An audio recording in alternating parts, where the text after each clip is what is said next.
Hello, beautiful souls. My name is Jessie, and welcome back to another episode of Rewired to Inspire.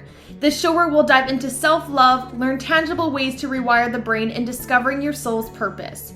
The goal of Rewired to Inspire is to encourage listeners to begin doing the hard work, to get curious and open to maximizing your life. Our mindset shapes how we live. Depending on life events, traumas, and personal experiences, our mindsets are all vastly different.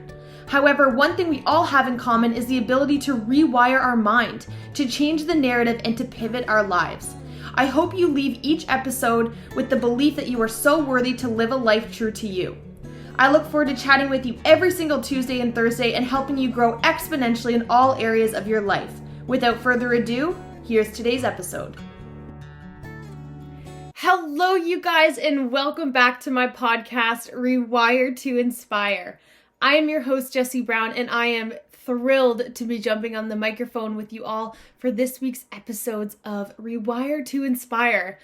I'm feeling a new sense of energy lately and feeling like just that I'm on the rise after a very long time of feeling off and disconnected, and I'm just trying with all my might to come out of that and come out of that stronger and get new tools to figure out why these things happen and why we have those slumps, even though oftentimes they're unexplainable. But I am just super excited to be jumping on for another episode. We have some mental health content today, which, as you guys all know, is one of the closest subjects near and dear to my heart that I love to share with you all. So I truly hope you guys enjoy.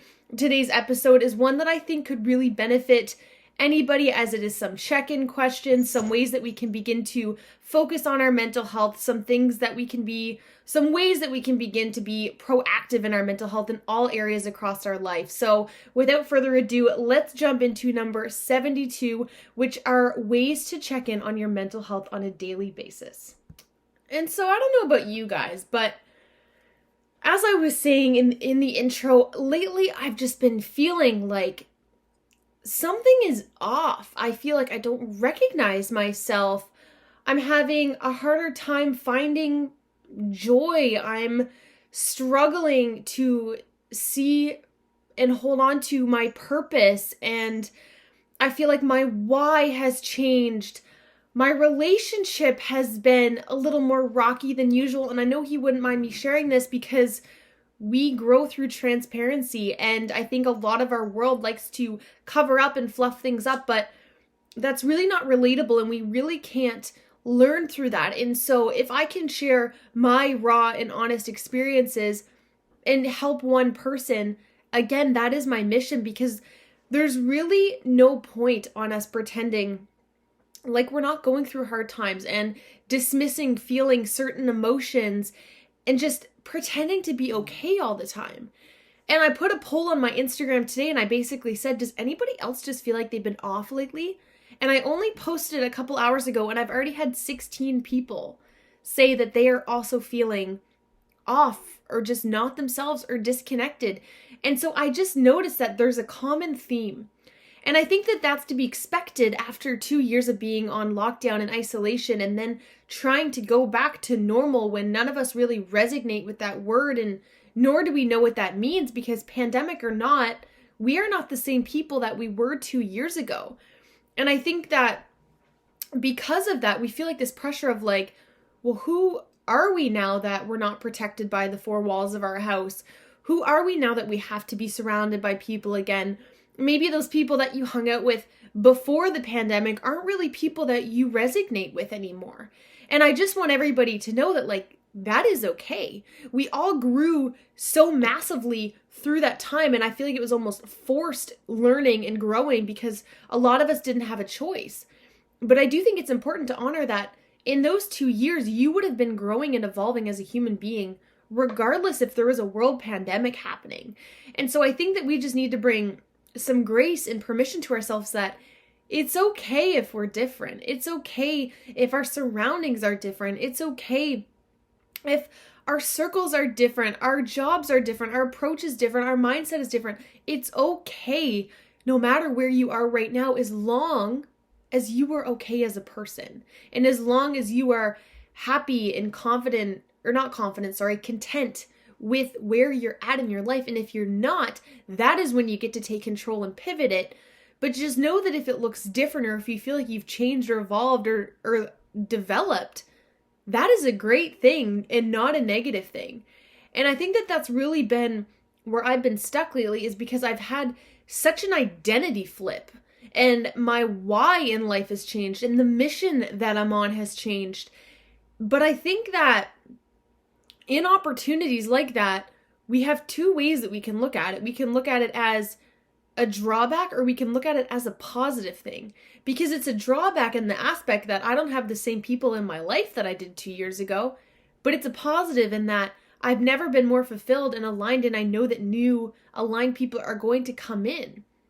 But coming back to just this societal feeling of feeling off and disconnected, I think that even just bringing awareness to that, you're not alone, because even just those 16 people that answered, I was like, okay, like, it's not just me feeling like this. So it just allows us to stop being so hard on ourselves for just a second, of just knowing that you're not alone in feeling that way. And the reason that I was pulled to do today's episode and to share some ways that we can begin to check in on our mental health every single day is because I think we allow our emotions to really prolong, and we suppress them until we get to a point where we're like, what in the actual heck? Why am I so miserable? Why am I not happy? Why are all these things happening around me? Like, where did my amazing life go? And just know that at any time you have the ability and the control to get that back. And it might not always look the same, but you will never be the same. We all grow and evolve each and every day, and we need to remember that life comes in phases.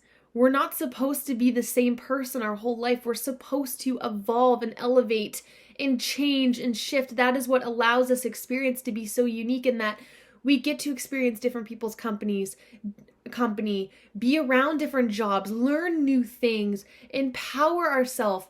And that is the beauty of growing and of growing. So for today, I wanted to share some ways that we can check in, because as I mentioned, we can go so long without checking in with ourselves that we start to just have like that question mark of, how did I get here? And so I think if we can begin to be proactive in how we treat ourselves and how we respond, not only are we giving ourselves that permission to share, but we're actually rewiring our mind to begin to know that checking in is vital. Checking in with ourselves each and every day of how we're doing is vital and is so, so crucial, because as I've said before, when we name it, we can tame it. When we know how and why we're being the way we're being, it allows us to be okay if we're sad one day, if we're angry one day, of just knowing like, okay, like the last 3 days I've been good, today I'm feeling anger. Okay, I can notice that I am feeling different emotions. But I noticed myself the other day, I was having a really, really, really bad day. And I was super angry and super irritated. And I was honestly done. Like, I was just done with everything. I didn't even have a way to express my emotions because they just felt so heavy. Like, I felt like I wanted to break something, but also shut down at the same time, and also almost laugh because I didn't know how to carry it. And when we get into those moments, we almost feel like that's our whole life. And we start to catastrophize, well, this is wrong in my life, and this is wrong, and this is wrong, and this is wrong.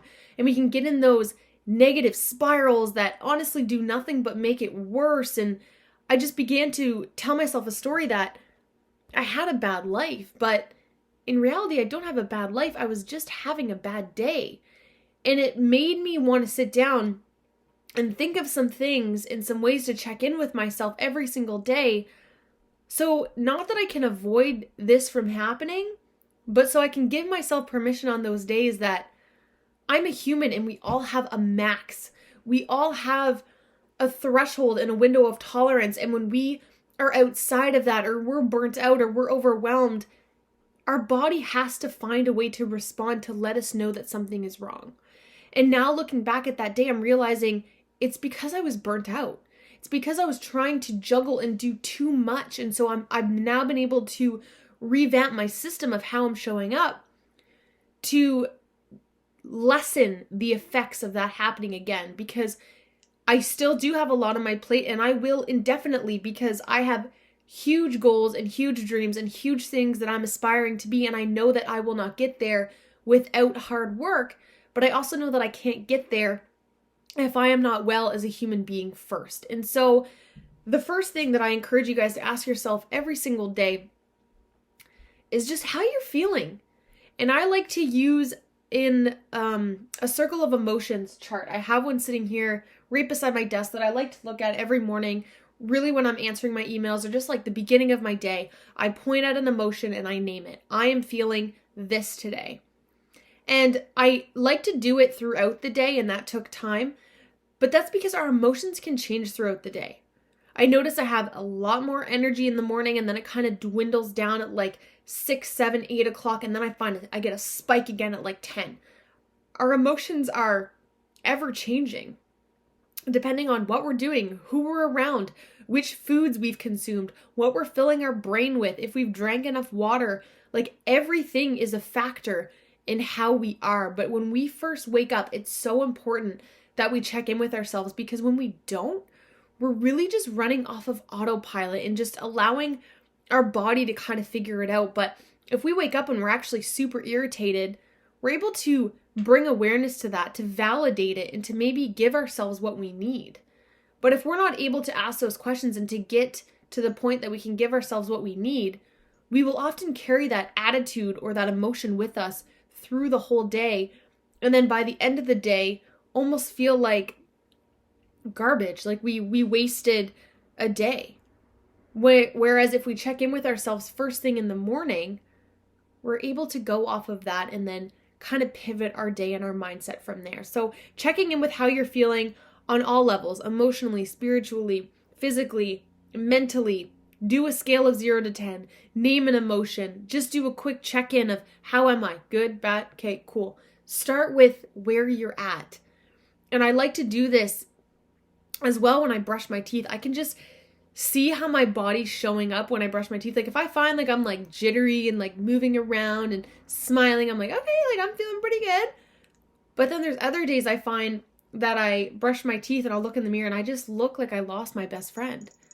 I look so sad and overwhelmed, and I'm like, okay, like this is just where we're at right now. I'm just going to keep tuning in, keep checking in, but this is okay to feel like this. This is okay. The second thing that I encourage you guys to do throughout your day is to begin to contemplate and ask yourself, what do you spend most of your time thinking about? Because, and for all of you guys watching audio right now, my cat is deciding to climb all over me. So again, if you hear a little bell, that is Minnie. She is full of energy today and wants to make an appearance. So hopefully that's not too distracting. But asking yourselves what you spend the most time thinking about. And I remember when I was studying to be a social worker, someone said something that changed my mind. I don't even remember who told me this, if I read it somewhere, but it stuck with me. They said, next time you're feeling anxious, I want you to bring awareness to what you're thinking about. Because 99% of the time, what we're thinking about is what's causing us to be anxious. Think about that for a second. Anytime you notice you're feeling anxiety and you come to your thoughts, it's like, oh, I'm thinking about money, I'm thinking about my kids, I'm thinking about work, I'm thinking about all the things I need to do. And when we can begin to notice that, we're like, oh, like that's why my body is responding the way that it is. Like, that makes a lot more sense now. So when we can begin to ask ourselves, what am I spending the majority of my time thinking about? Because if it's negative things that you're thinking about all the time, or struggles that you're having in your life, or just hard things, it makes sense that so often you're going to be spent spiraling, anxious, overwhelmed, depressed, because your body and your mind are so intertwined and connected that your mind knows, and your body knows what your mind is thinking, and it responds without us even being cognitive of it. And so if we can ask ourselves, what do I spend most of my time thinking about? Okay, does that make sense based off of how my mood has been? How I've been showing up? Have I been overly stressing about something that I don't have control over? Have I been overly stressing about something that I do have control over, but I haven't been doing the things to eliminate that stress? Right? So that's such a powerful question, even right there, to begin to get ahead of our mental health. what have I been thinking about? I think a lot of the pandemic caused us to be fearful of everything around us because for so long, everything was a threat. We thought that literally just going to grandma's house meant, danger. And it's like, of course, at the time, we didn't really know what was happening in our world, but I really think collectively our nervous systems have shifted into an active survival state because they had to. It was almost like a forced trauma response, and we feel that energy in other people, and when other people we get around and we amplify it, it gets even more intense, and then our body gets more reactive. I think that we've shifted. I think our nervous systems have shifted into this very fearful state. And so everything has just become harder and more overwhelming. And I think that's just because we've lost the capacity to really shut off our alarm brain and turn on our thinking brain, which really makes sense if you start to think about it. And so if we can begin to retell ourselves, we are safe. I'm doing everything I can, like telling yourself whatever it is that's helpful for you, because obviously we all had experiences that were different, and my experiences were different than yours. What I took away is different than what you took away. But I think that it really did affect all of us to some degree, and I don't think we will ever really know the impacts of that for a couple of years. Trauma really takes about 3 years to start to see, real switches in our body. And not that we don't see impacts right away, but it really takes 3 years for our mind to catch up to trauma response and to start to push out those responses into our body.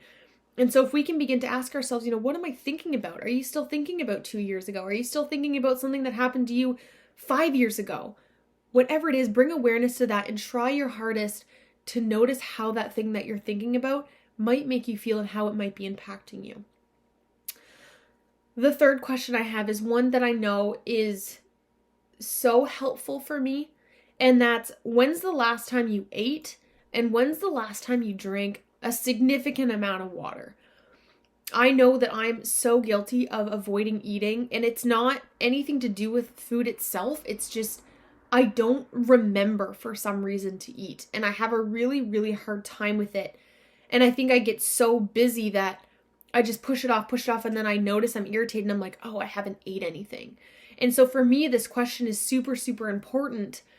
But I think even just any time we can get so busy in the run of a day that we can forget to actually nourish ourselves, because maybe you're eating, but maybe you're consuming foods that aren't helpful for your brain or your body and can begin to cause spikes in energy, can cause crashes, can actually start to make us feel more anxious and really dysregulated. And so asking yourself, when's the last time you ate a full, wholesome, nutritious-based meal and or consumed water? Those are like two very powerful and also quick fix things that we can do to pour in self-love and to help ourselves with our mental health every single day. The next question is, how's your energy? How's your sleep? How do you feel on a day-to-day basis? How are you feeling today? How is your energy? Do you feel like you have the capacity to take on more than usual, or are you feeling like maybe today you need to kind of sit on the back seat but still get all your things done? I'm learning that my days of productivity aren't always the same. I always have a bare minimum of things that I have to get done. But also as a woman dealing with, crazy hormonal changes, especially around my moon time and my menstrual cycle and things like that, I noticed that at certain times of the month, I literally need more rest. I need more sleep.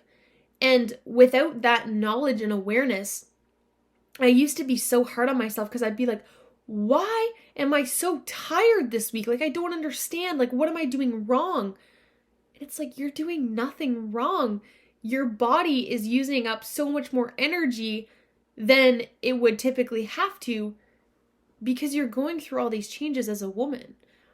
And so I think, especially for women out there, knowing that that's a real thing and knowing how food and sleep and toxins really start to affect our health as women is so important. And that's why I'm so passionate about living and ditching toxins out of your life as much as possible, getting rid of fragrance out of your life, getting endocrine disrupting products out of your life, and switching to natural alternatives, because those things influx our hormones and our estrogen and our progesterone so much. And it's so important that we're aware of that, because I know so many women that just feel like their body is against them, something is wrong with them, when in reality, there's nothing wrong with them. It's just that their body is fighting so much harder than it has to, because all these external toxic things through our food and through our products and through the environment is coming in and is upsetting that and disrupting that. And so it's super, super important that we begin to get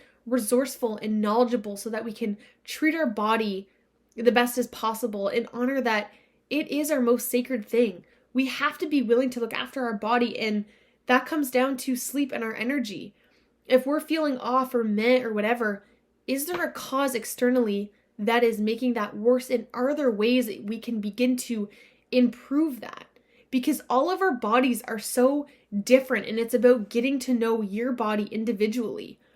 We can read all these books and articles and do these diets and do these things, but if those things weren't designed for your particular body, they're not going to work, and you're often going to feel defeated and like something's wrong with you, when that couldn't be further from the truth. And honestly, that's been like my biggest lesson of the last 2 years, is get to know what your unique body needs, because we all need things so differently. And as much as our society likes to push that we all need the same things, and yes, we all need the same fundamental things, but as far as when and how, that is going to be unique to each and every person. And that's what makes it empowering to begin to learn and know that and identify that for yourself.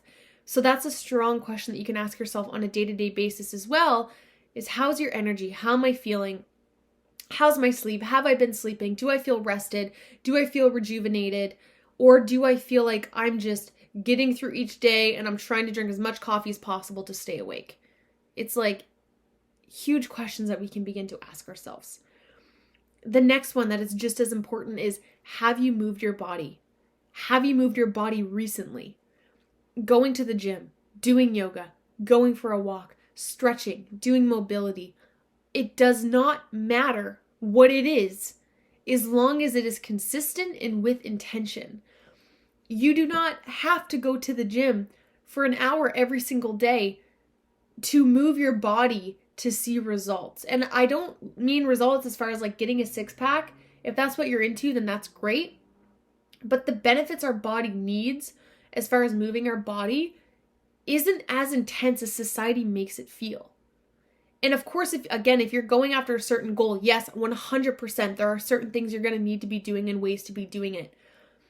But just the feeling of flowing and listening to a song, feeling the energy move within your body through dance, doing yoga and doing deep breath work, going out for a beautiful walk, breathing in fresh air, and getting outside. It's like, just have you moved your body recently? Getting stuck in a rut and then also taking it on our body through food and not moving is really like the perfect recipe for feeling like crap. We have to move our body, especially on the days we don't want to. And I know that it can be hard, but I promise you, your mental health will thank you extreme amounts for just finding little ways of capacity to move your body. The next thing I have for you guys is, did you do something today that makes you happy? And again, these are questions that can be asked at night, throughout the day, in the morning. There's no good time to ask these questions, but more so to ask them throughout your day. And there can be questions that aren't on here because these are more generic that might apply more to your unique life. And I think that that's beautiful and you should run with that. But have you done something that makes you happy?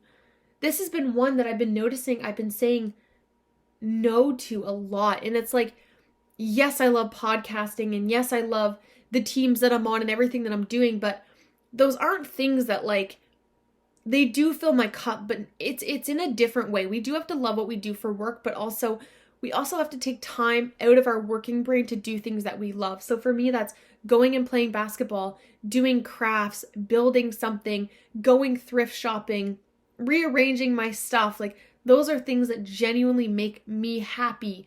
And so if I find that I'm not doing those things for even a couple days at a time, I'll begin to be very resentful and cranky towards myself and others. And it's like, no, duh.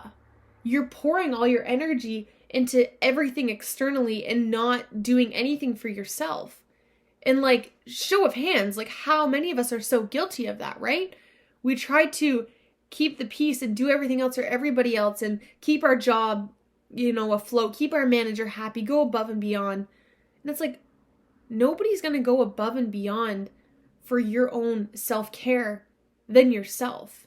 We have to be willing to give that to ourselves. And it's so important and such a huge component of healthy, consistent, proactive mental health is to find the things that we love and to do them often. I've started to schedule 30 minutes a day of filling my cup because I know that because I'm so task-oriented, I know that if I have it written down as a task, I feel like if I don't do it, I almost feel guilty about it. And it's a good guilt to have because for so long I felt guilty in doing something that was fun, in doing something that brought me pleasure, because I thought that that was wasted time that I could be using doing something else. And so asking yourself, have I done something today that makes me happy? The next question, do you feel supported, seen, validated, heard, appreciated, etc. in your life? Because if you don't, you'll often feel so unaccomplished, but being validated and seen and heard is one of our basic fundamentals as humans. We need connection. We need community. We need to feel empowered and validated. And as much as we like to think that we don't, we do. From the time that we're little babies to the time that we leave this planet, and all throughout the middle, we need that validation and support. And so if we don't feel like we have those people or those things in our life, it's no doubt that our mental health starts to take a hit. And so even asking yourself, do you have people in your life, but you feel like maybe they don't support you in the way that you feel you should be supported?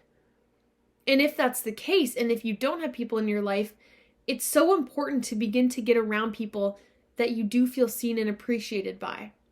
And I shared this story in my last episode on Tuesday about how for so long I felt crazy for taking time to pour into my hopes and dreams. And a lot of the people, most of them in my life, are now out of my life because it just didn't jive with me running and chasing my dreams. And I didn't feel like those people were supportive.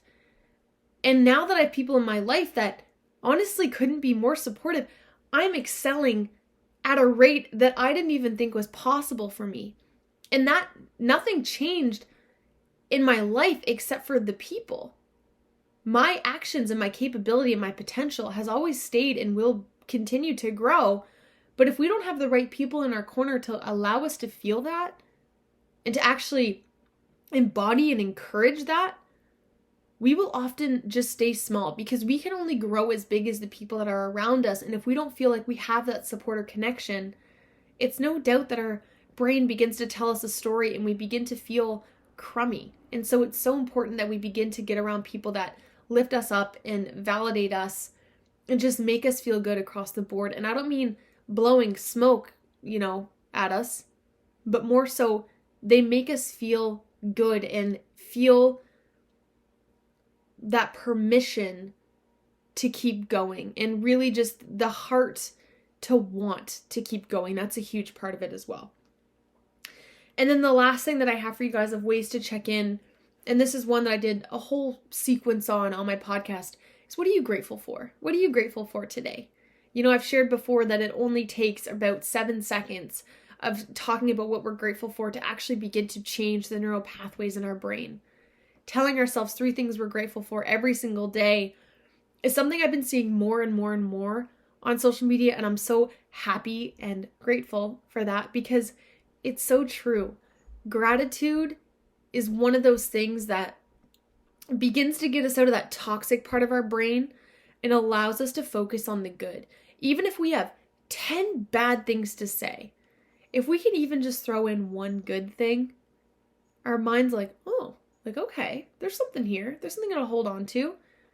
Gratitude and finding gratitude for the good in your life is one of the best things that we can do for our mental health because it releases those happy hormones. It allows us to focus on the good. It allows us to have the permission to keep going. And so finding gratitude, again, is one of the best, most impactful things we can do for ourselves and for our mental health, but that also ricochets and pours onto those around us, especially if we're grateful for those around us and we're able to share that with them. And then the gratitude can just continue to trickle and have a ripple effect. And it's just such this beautiful thing that I think of and imagine our world just full of so much more gratitude. So I truly hope you guys enjoyed today's points on just ways that we can begin to check in on our mental health every single day. Because I know that because I wasn't doing this for so long, it's no doubt that I get to a point of just feeling excruciatingly overwhelmed. And just know that if that's you, again, you're not alone.